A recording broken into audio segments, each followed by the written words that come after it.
Hey, de retour sur les bancs d'école pour une nouvelle fantastique, génialissime, éreintante, triste et tant redoutée rentrée scolaire. Le premier jour est arrivé, les classes ont été données, les places attribuées, le rituel va donc pouvoir commencer. Il est temps de se mettre au fond de la classe et d'observer toutes les personnes de votre entourage et de les juger afin de savoir avec qui ou non vous pourrez sociabiliser cette année. Bah quoi, c'est comme ça qu'on fait, non? Oui, je suis presque sûr que 100% d'entre nous ont déjà procédé à quelque chose de similaire. C'est particulièrement difficile lorsqu'on ne connaît pas les gens de ne pas se faire une opinion sur ce que l'on voit d'eux en premier, leur apparence, aussi bien physique que vestimentaire, voire même la façon dont ils se comportent, ce qu'ils dégagent finalement, et ce, sans pour autant les connaître. Par facilité, on colle des étiquettes sur les gens. On a tendance à mettre des stéréotypes, et on a bien souvent tort. Et c'est exactement ce que nous raconte Oshiete Galko-chan. On a un animé qui prend les stéréotypes et les éclate, les brise en 1000 morceaux, et les piétine encore pour le kiff. Sincèrement, c'est un animé qui vaut le détour. L'histoire nous raconte le quotidien de 3 mégapotes entourés de leurs amis, camarades de classe, famille, qui discutent de sujets aussi intelligents qu'importants, comme, à tout hasard,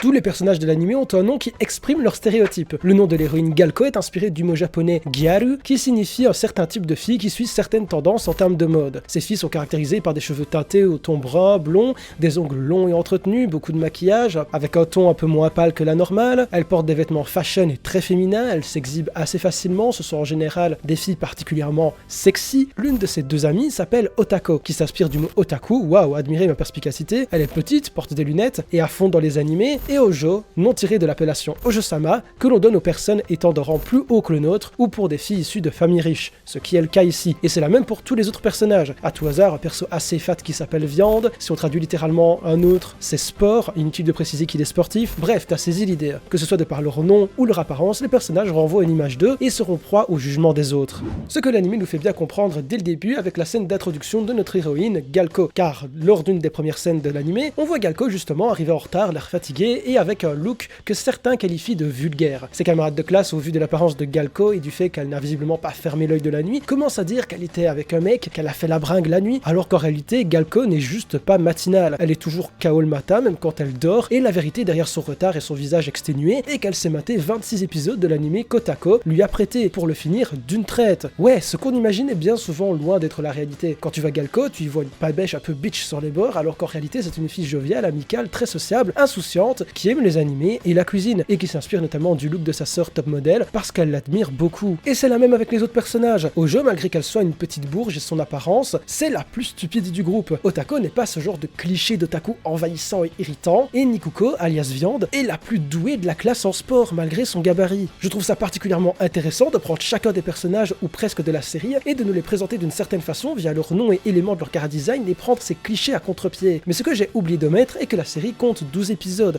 de plus ou moins 6 minutes seulement, une fois qu'on a retiré le générique de début et de fin. Donc ça n'aurait pas été possible de s'attarder sur l'entièreté du casting, c'est pour cela qu'on va se focus évidemment bien plus sur Galko, et nous verrons au travers des épisodes sa vraie personnalité, contrastée par l'image qu'elle donne d'elle au premier abord, ainsi que la façon dont elle fait attention aux autres, jusqu'à les sauver de certaines situations délicates. Et c'est un pur plaisir à voir. Juger les gens sur ce qu'on voit et non sur leur personnalité quand on ne les connaît pas est quelque chose de normal. Parfois, ce n'est pas mauvais. On peut en regardant quelqu'un se faire une idée de ses passions, de ses hobbies, de sa personnalité dans un sens parfois. Je me rappelle quand je me suis retrouvé seul dans une classe, il y avait un gars qui à l'époque était tout à fait mon opposé, toujours classe, super sociable, plus âgé, un des plus populaires de l'école. C'était la dernière personne avec qui j'aurais pensé sympathiser un jour. Et pourtant, après avoir appris à se connaître, on est devenus inséparables pendant plus de 2 ans. Ce que je veux dire ici, comme Oshiete Galko-chan nous le montre, surtout dans le dernier épisode, est que malgré les différences, il faut laisser sa chance aux autres. Ne pas mettre de barrières trop vite, sous peine de passer à côté de belles rencontres. Même si parfois notre cerveau nous dit inconsciemment de nous protéger de possibles mauvaises rencontres, justement, je vous l'accorde. Restez ouvert d'esprit, parce qu'il n'y a aucun problème à être ami avec la fille la plus populaire du lycée quand on est une petite otaku introvertie. En réalité, j'adore Galko-chan.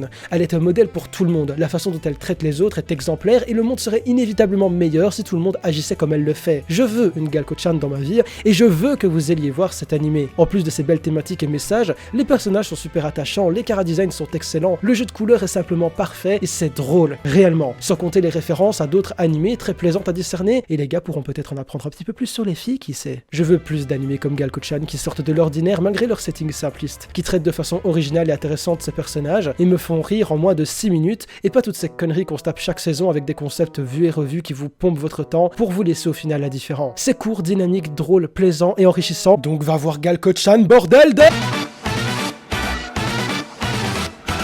Yo les potos, oui je l'aurais quand même dit dans cette vidéo, petit message en fin de celle-ci justement pour vous dire tout simplement déjà que si vous l'avez aimé, n'hésitez pas à me le faire savoir en mettant le petit like, le partage, le commentaire, etc. Vous connaissez la routine, mais info plus importante, je serai à la Retro Medinasia à Namur le 28 et 29 septembre, donc si vous m'y croisez, n'hésitez pas à venir me faire un petit coucou, il n'y a pas de meet-up d'organiser étant donné que c'est assez petit, normalement tout le monde devrait en ouvrant un petit peu l'œil me trouver. Également pour ceux qui l'auraient remarqué, il y a de cela une semaine j'ai refait un live étant donné que mes strikes sont partis, j'aimerais bien faire des rendez-vous hebdomadaires, ce sera probablement le week-end, j'aimerais bien organiser ça tous les vendredis soirs, mais je ne sais pas si ce sera possible avec mon emploi du temps, mais de toute façon je préviendrai à chaque fois sur les réseaux sociaux, et si vous avez des concepts intéressants, assez cool à faire en live, eh bien n'hésitez pas à me le mettre dans les commentaires, je suis ouvert à toutes sortes de propositions sympas. Sur ça c'est tout ce que j'avais à vous dire en cette fin de vidéo, moi je vous souhaite une bonne journée, une bonne soirée, à la prochaine.